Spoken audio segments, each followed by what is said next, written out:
This alien creature never expected that its first human friend would use one of its gadgets to end her own life at home. Not long ago, Shizuka had stumbled upon a hungry pink creature. It turned out to be from the happy planet somewhere in the universe. Wanting to spread joy, it accidentally arrived on Earth and was nearly captured by humans. Quite a pitiful scene. Shizuka's leftover sandwich saved it, and she named it Takopi. To Takopi, Shizuka seemed both kind and knowledgeable about living beings. Just looking at her made him feel healed. So, to thank her, he offered a happy gadget that allowed people to fly freely. But Shizuka wasn't interested. She was busy buying another writing board. Moreover, the sandwich she gave him was merely her leftover lunch, so she told him not to worry too much. She promised to come back the next day. Takopi didn't understand why she wouldn't try flying. Shizuka said flying wouldn't change anything. Takopi assumed she had flown before. After all, there were plenty of flying creatures on this planet, and it wasn't unusual for humans to fly too. The next day, Shizuka was hiding with Takopi in a drain pipe. She asked him to stay quiet as a group of her classmates approached, kids who often bullied her at school. Marin told her friends she had snapped Shizuka's writing board, her third one that week, so Shizuka would have to buy another and wouldn't have any allowance left. Takopi didn't understand, but noticed that the passers-by looked happy. He wondered if they were planning something fun, but Shizuka said no. To thank her again, Takopi pulled out his happy camera. Pressing the shutter would produce a happy paper, and it even had a special function. Shizuka, unimpressed, said it wasn't better than a smartphone and tried to leave. She still had to buy another board. Takopi didn't understand why she had to keep buying them, nor did he notice the scribbles and bullying drawings all over her school bag. The board she bought yesterday had vanished. Seeing Shizuka so busy, he thought, tomorrow I'll definitely make her smile. So, each day, he brought out a different happy gadget. One day, Shizuka hurried home. She had to prepare food for her dog, Chappie. Only when she was with Chappie did Takopi see her smile for the first time. Shizuka invited him into her home. After all, her mother was out working. Curious, Takopi asked about her father. Shizuka said she didn't have one. Takopi innocently thought, humans are amazing. A mother alone can give birth. It turned out Chappie was left behind by her father. Shizuka said she loved Chappie the most. As long as she had Chappie, she needed nothing else. No matter what happened, pain or sadness, she could endure it all. Takopi learned she did have a father. Shizuka wondered where the happy planet was. Takopi said it was very far, but you could reach it quickly by spaceship. Shizuka replied, I can't go anywhere. Not to the happy planet, not to my father. Before Takopi left, his mother had told him, you must spread happiness, but never break the rules. But Takopi was disappointed. Forget rules. He couldn't even get Shizuka to use his gadgets. Still, he hoped Shizuka would smile more. He promised, I will bring Shizuka to the happy planet, and she will wear the biggest smile. Shizuka promised to see him again tomorrow. The next day, Shizuka appeared with bruises on her face. Takopi didn't understand what had happened. She was holding Chappie's collar in her hand. Shizuka said she had fought with a friend.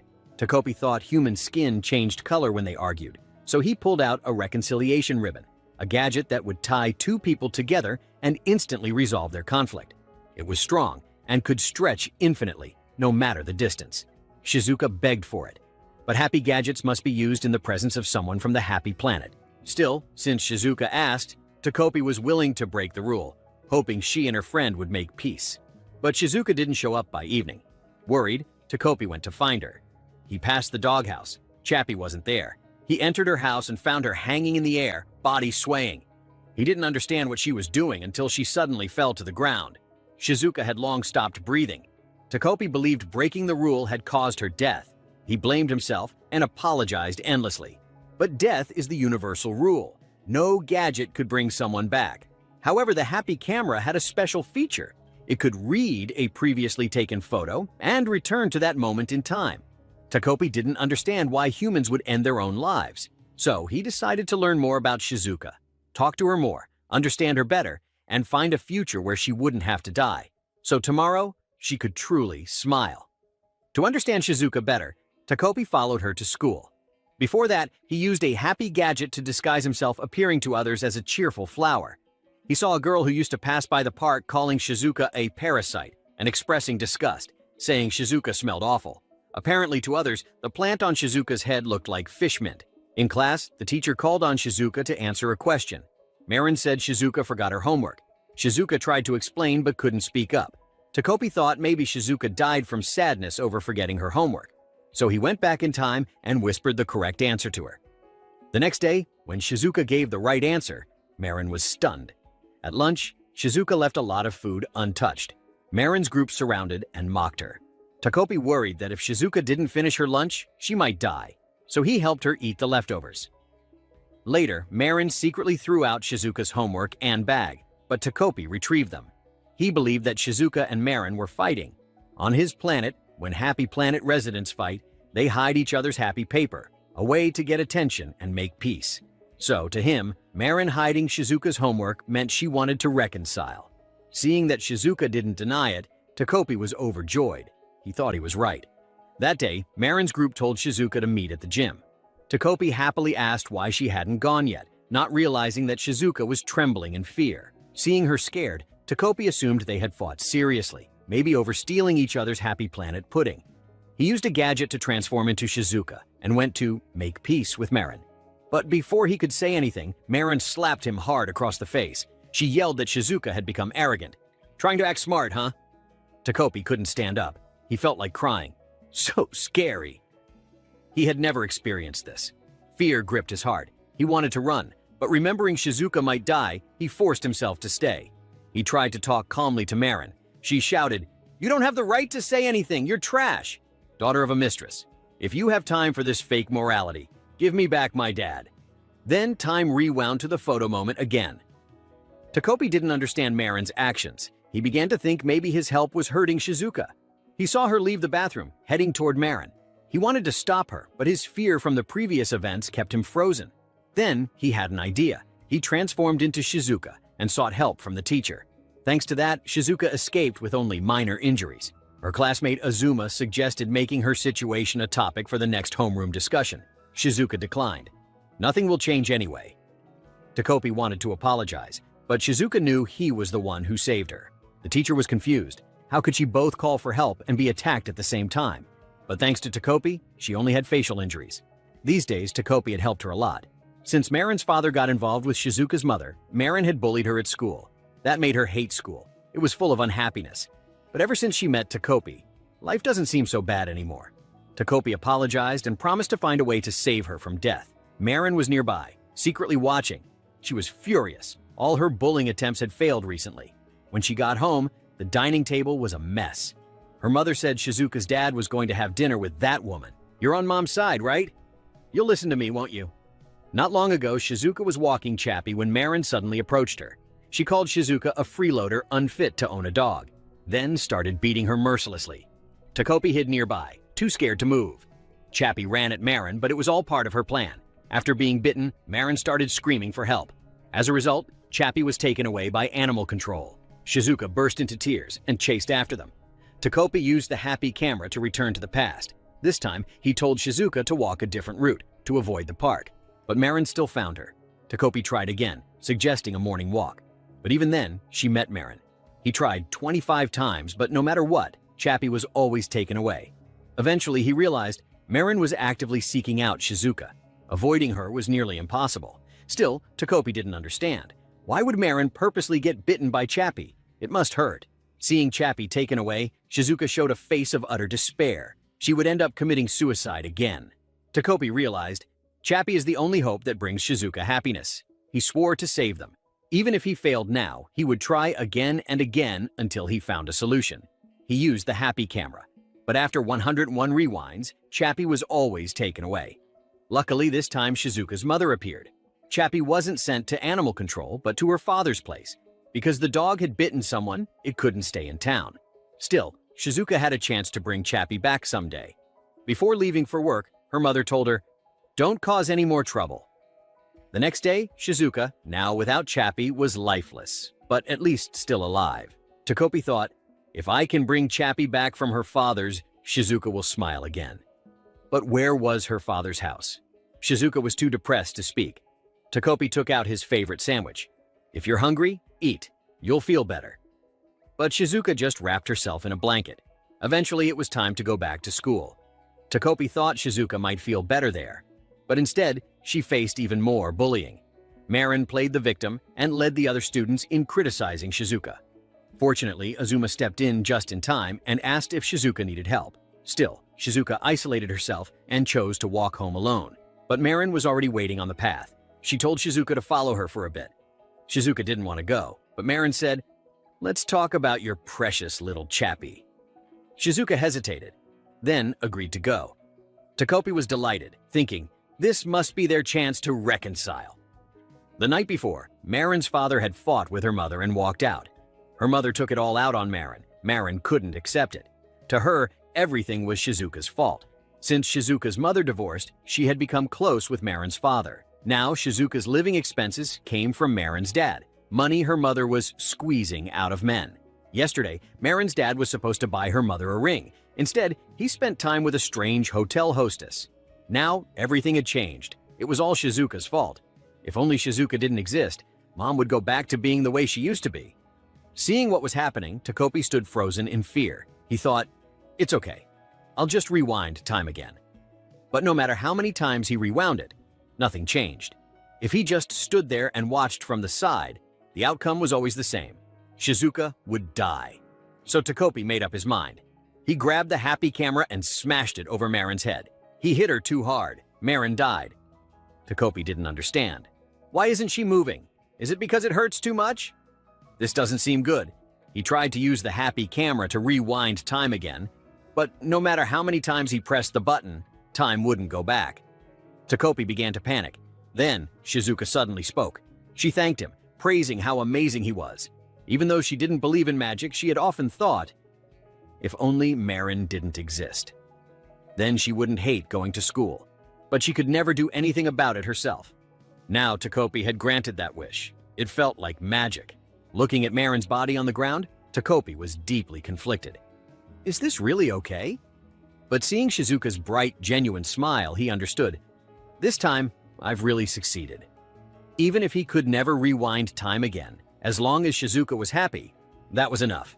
Azuma couldn't believe it. Shizuka, always the bullied, silent girl, had now killed her tormentor. He had only come to check on her, but now things had gone too far. He couldn't help anymore. He could only advise her to turn herself in. That way the sentence might be lighter. Still, she would be sent to juvenile detention. Shizuka was terrified she'd never see Chappie again. So she asked Azuma to help her cover up the crime. Azuma told her that would make him an accomplice. Besides, they were just two kids. What could they do? Shizuka pointed to Takopi and said, "We still have all of his happy gadgets." Azuma didn't trust the alien, but then Shizuka suddenly grabbed his hand. Seeing her helpless face, Azuma made up his mind. He would help the girl he liked. The first task was to hide the body. Takopi pulled out some useful gadgets, including the memory box. It was originally meant to store leaves and small items, preserving them perfectly. Now they used it to store Marin's body. Once enlarged, though, it couldn't be shrunk again, so they had to bury it. As for her disappearance, easy. Takopi could disguise himself as Marin using a gadget. Then they went home like nothing had happened. But one problem remained. Takopi's speech patterns were too strange. They needed fixing. Takopi, now disguised as Marin, returned home. As soon as he arrived, her parents were arguing again. Takopi didn't understand. He thought they were talking a lot, so their relationship must be good. The next day, Shizuka planned to go find Chappie. Azuma said, "Your dad lives in Tokyo, right? With our strength, we can't make it there easily. We should wait until summer vacation and go then." Until then, they would meet every day after school to plan. Azuma's older brother came over to greet them. He was going to work and asked Azuma to help keep their mom calm. Azuma agreed, but deep down, he was angry. His brother was their mom's favorite. He could get all the allowance he wanted. Now he claimed he was working part-time just to buy some stupid ring. This made their mother anxious. It might affect his grades. Hearing this, Shizuka suggested, why not steal the ring? That would break him, and he'd quit working. Azuma refused. Isn't that a bit much? But Shizuka said, if it's you, I know you can do it. For the first time, someone believed in him.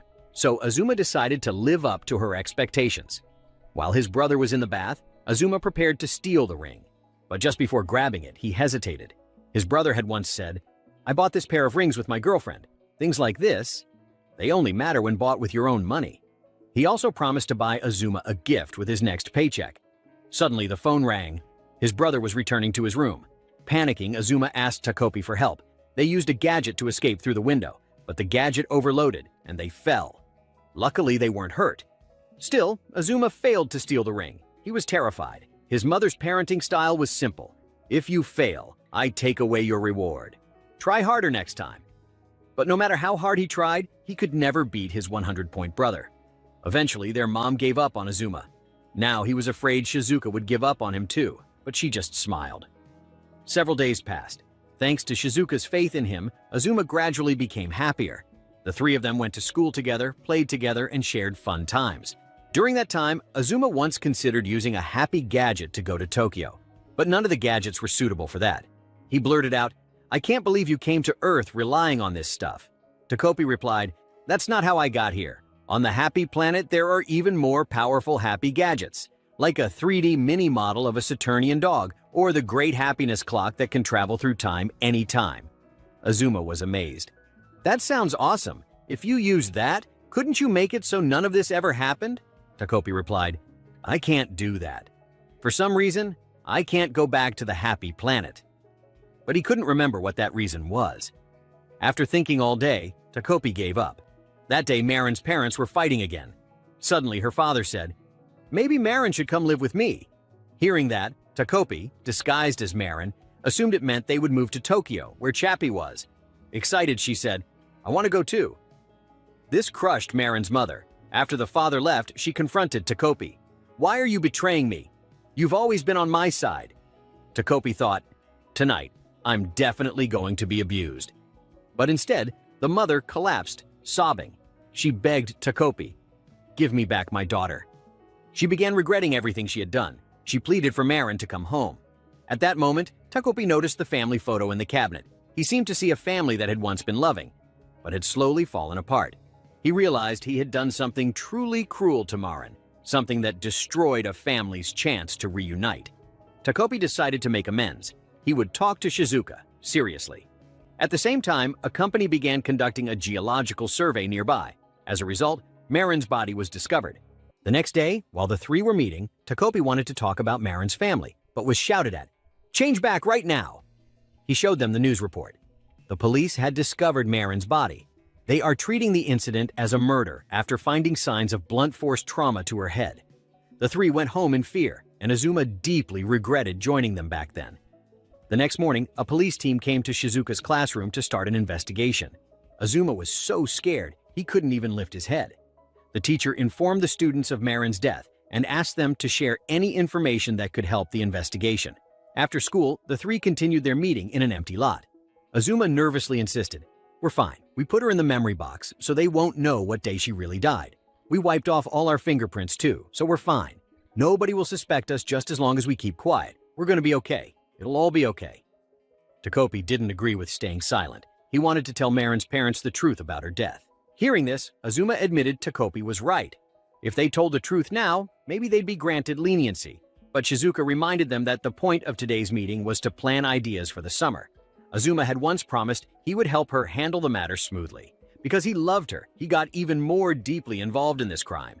At home, he started thinking up more detailed plans, believing that if he handled this well, Shizuka would never leave him. Junya suddenly entered Azuma's room, startling him. Junya wanted to ask about Azuma's classmate's death. He said her friends must be in shock and advised Azuma to take care. "If there's anything you want to talk about, I'm here." But Azuma didn't want to listen and went into the bathroom. The next day, classmates told the police that Marin-chan had been acting strangely recently. It was like she was sucking up to Shizuka all of a sudden. They suspected maybe she was being blackmailed or something. The police came to Shizuka's house to question her. She followed Azuma's advice and avoided answering anything she wasn't sure of. Based on her answers, Azuma believed everyone would think Marin's death was caused by an adult. However, knowing the police would return, Azuma made a plan to leave town for a summer trip in Tokyo. He couldn't focus on studying and scored only 54 on his math test. His mother was very disappointed. She told him he could do whatever he wanted now. She wouldn't care about his meals or grades anymore. Azuma felt completely abandoned. Depressed and desperate, he wandered to the empty lot and accidentally ran into Shizuka. Shizuka said she'd just gotten another call from the police, and she got to go to the police station during summer break. But she wanted to visit Chappie this holiday, so she asked Azuma to go to the police station in her place. Azuma immediately agreed. He felt like Shizuka was the only one who still cared about him. He promised he'd do anything to save her. Hearing that, Shizuka gave him a camera and told him to confess in her place. Azuma recalled how he used to study hard. yet only scored at most 95, while his brother always got a perfect 100. Their mother was disappointed in Azuma. She wondered why Azuma couldn't get a perfect score. She raised them both the same way. Even though Azuma scored the highest on the standardized test and was second in town, his brother was number 1 in the country. Their mother grew more disappointed. You both dress and eat the same way, yet still... She bought Azuma glasses, hoping it would help his studies. But on the next test, he got 93. That's when everything changed. Junya started rebelling. He wanted a part-time job. Their mom worried it would affect his grades. Azuma saw this as his chance. He thought Junya will start hanging out with delinquents, and his mom will pin her hopes on him, the sincere second son, as the heir to the Azuma clinic. But he was wrong. Junya was simply making good use of his strengths. His grades weren't affected at all, and he still got all their mom's attention. Azuma realized Junya had inherited all the good genes, his natural intelligence, the silky black hair he ruined by dyeing it a lighter color, and just like mother, his perfectly sculpted double eyelids. As he was deep in thought, Shizuka startled him. That was the first time Azuma began to notice Shizuka. He saw her constantly bullied in class. He asked the bullies to stop and approached Shizuka, introducing himself as class rep and offering help. But Shizuka insisted she was fine, even though her body was covered in bruises. Seeing her that way reminded Azuma of a saying, "Failure's not an option when people's lives are in our hands. If you can't do everything perfectly, then you have to do everything perfectly." From then on, Azuma acted how he thought Junya would in such situations. He kept trying to approach Shizuka to ask what had happened, but she always ignored him. He felt hopeless. Even a girl who resembled his mother didn't trust him. And when he accidentally witnessed the accident, Shizuka told him she trusted him and asked for help. That was the one thing Azuma had always wanted to hear. For the first time, someone had expectations of him. He wanted to handle the matter perfectly. Back in the present, Shizuka said, "You're all I have now, Azuma-kun. So I'll wait for you for as long as it takes. I'll wait for you to come back, even if you go to juvie after turning yourself in. And I'll find Chappie in the meantime." Azuma asked, "You really won't give up on me?" She kissed his cheek and said, "It'll be okay. Everything's going to be just fine. You're going to be okay." The next morning, Azuma took the camera, ready to confess. Junya saw him and asked, "Where are you headed this early? Something's weighing you down, isn't it? I said I was here if you needed to talk, remember? You can tell me anything." Azuma replied, "You won't understand. You're competent and everyone likes you. You can do everything perfectly. You're all everyone talks about, but I don't have anyone. I studied hard without making any friends, but I still couldn't do anything. I could never do what was expected of me. Even mom lost hope and gave up on me. Nobody's interested in me. Nobody believes in me. I don't have anyone left except Shizuka," Junya said. "You have me. Weren't you listening to me? When I say, you can tell me anything, I don't care about your test scores. I couldn't care less. If there's anything you don't understand or something's eating away at you, I want to hear all about it. You're my little brother. It's okay to admit when you can't do something. First of all, nobody's perfect at everything. I suck at Monster Hunter. Don't tell anyone, but my girlfriend helps me with everything.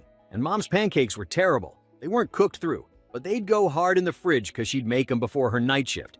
So she's a hard-working person. You two resemble each other a lot."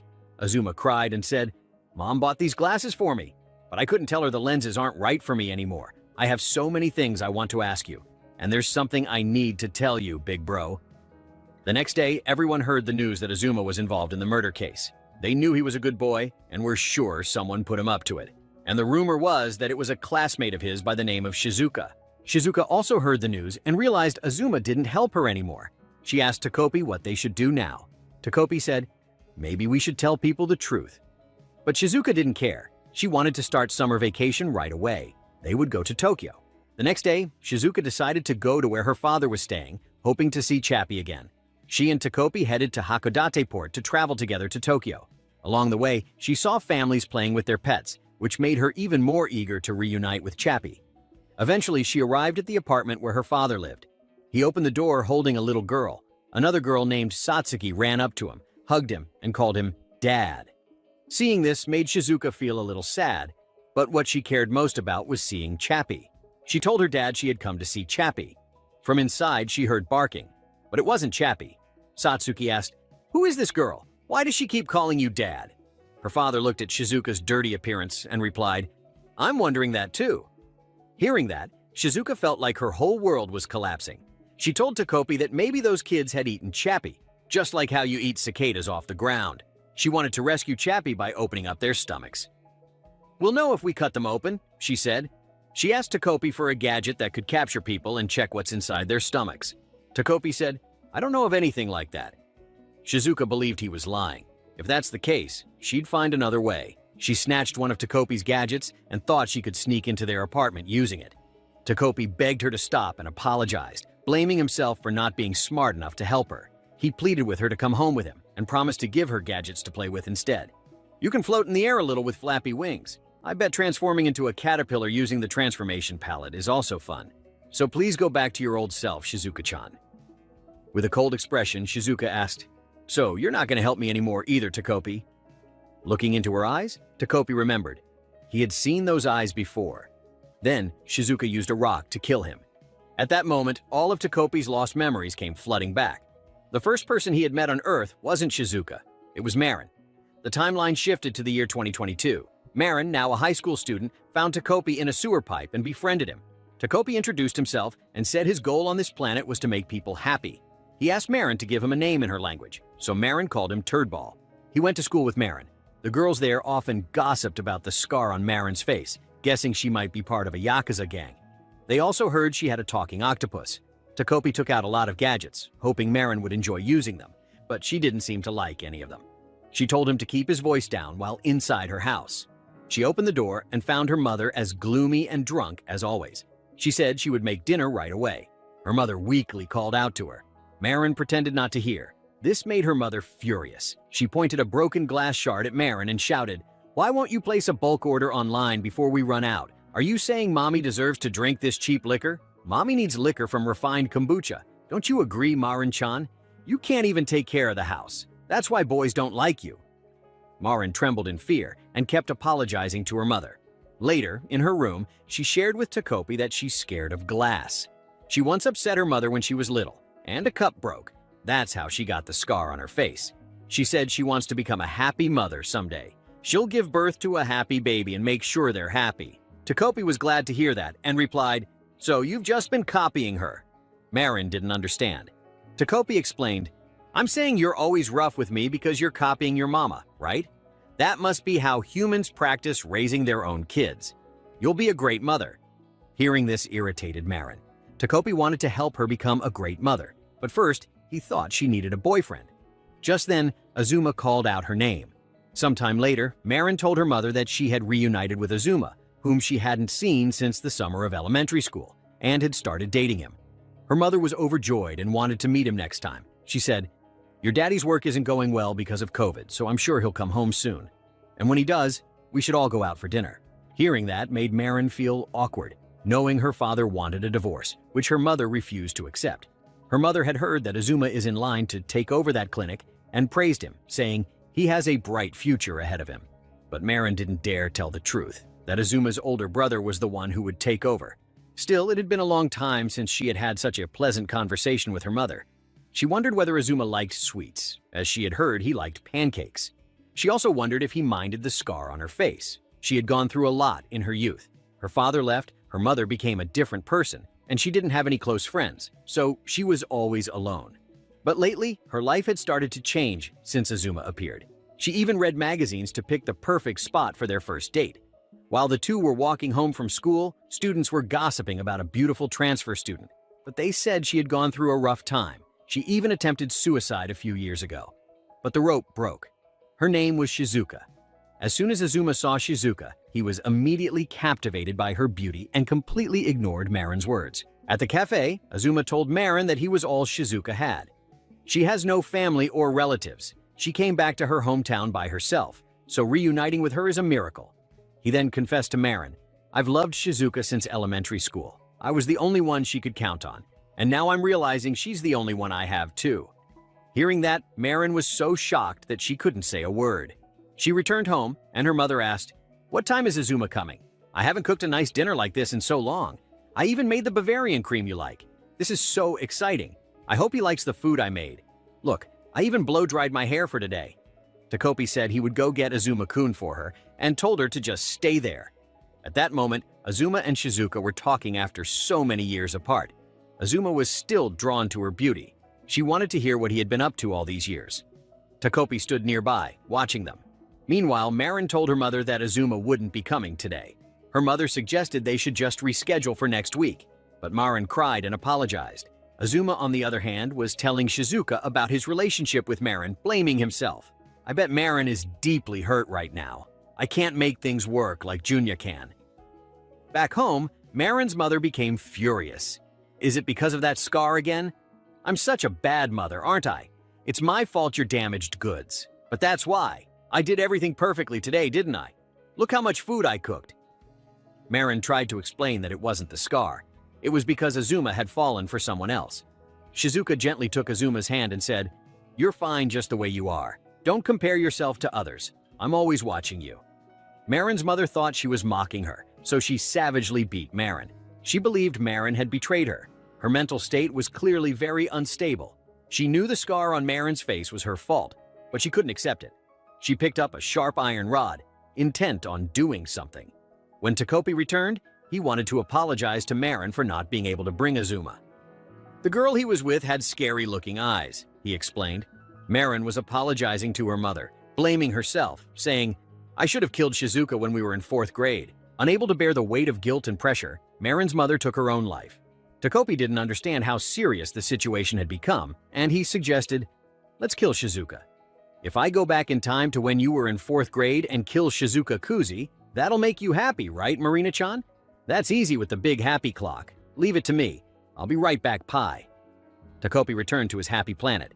He told his mother, "I had to go back to the 4th grade year using the big happy clock to kill Shizuka Kuze."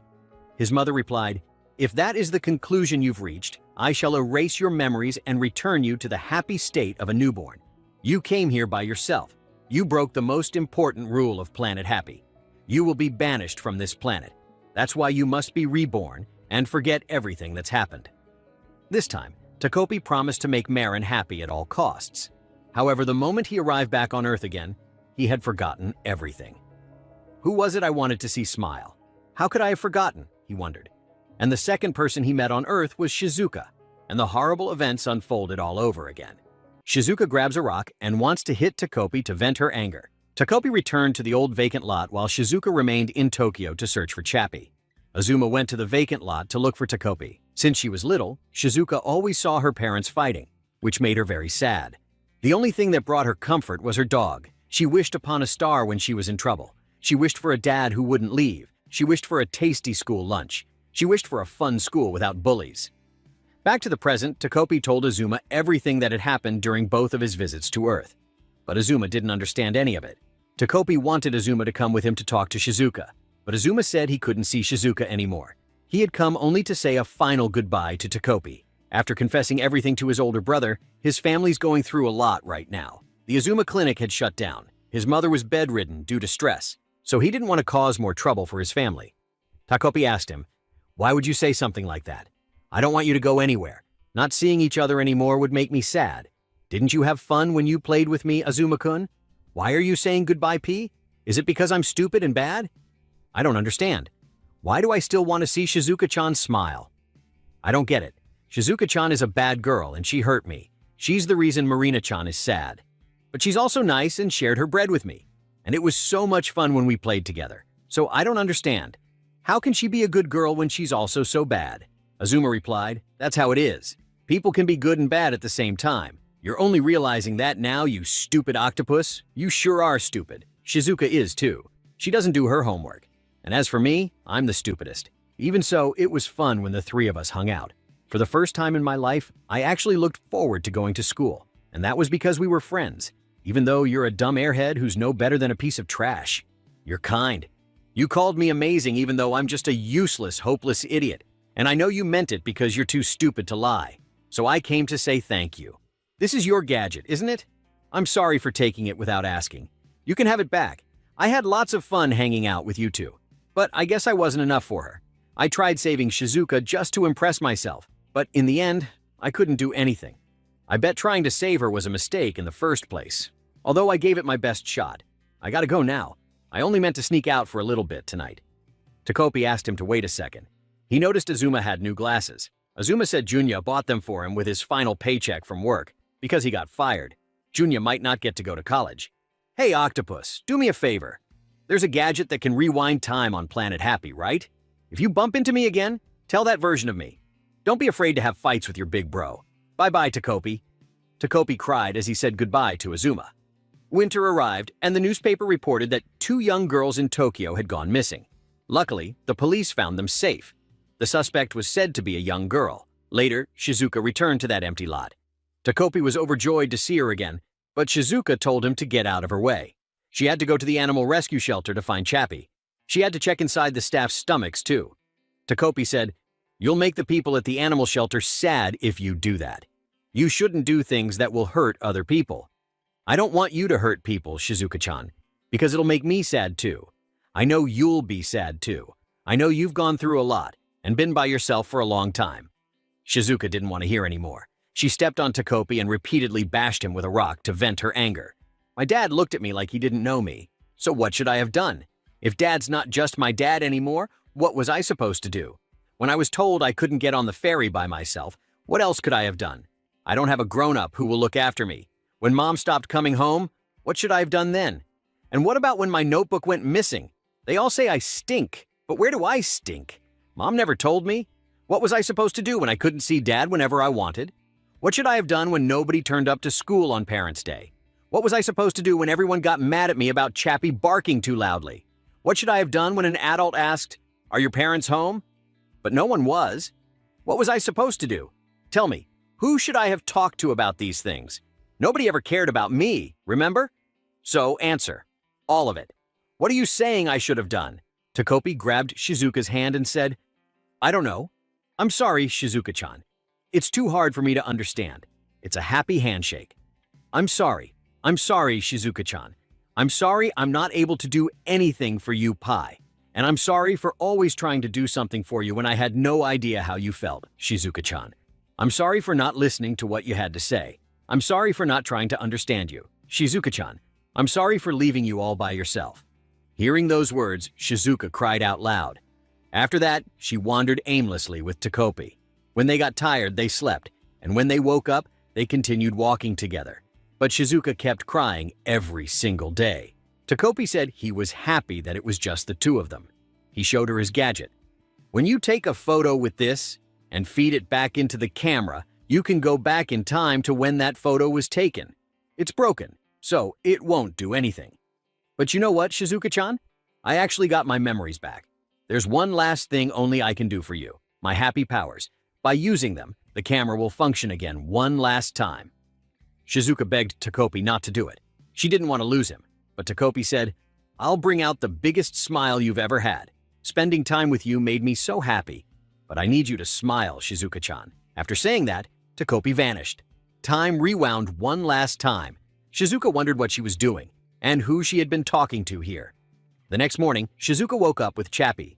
"It's such a nice day today. The perfect day for school." Marin still came to mess with Shizuka and noticed that she was no longer wearing the chameleon plant. Azuma had fought with his older brother because they were fighting over the PS4. Hearing that, Azuma's friends got excited and wanted to come to his house to play. So Azuma now had many friends and no longer cared about Shizuka. Shizuka remained lonely and was still bullied by Marin. "Because of you, my mommy cries and my daddy yells every day. It's all your fault. Give me back my mommy and daddy how they used to be. Give me back my family." Shizuka dropped her school bag, and inside was a drawing of Takopi. Marin saw it and asked what it was. Shizuka didn't know, but she said she bet it did something. Neither of them remembered Takopi, but both were sure he existed, and one phrase echoed in their minds. "Happiness is born through talking. That's the most important thing." They cried together without knowing why. They felt as if they had lost someone very important. They no longer hated each other and walked home together.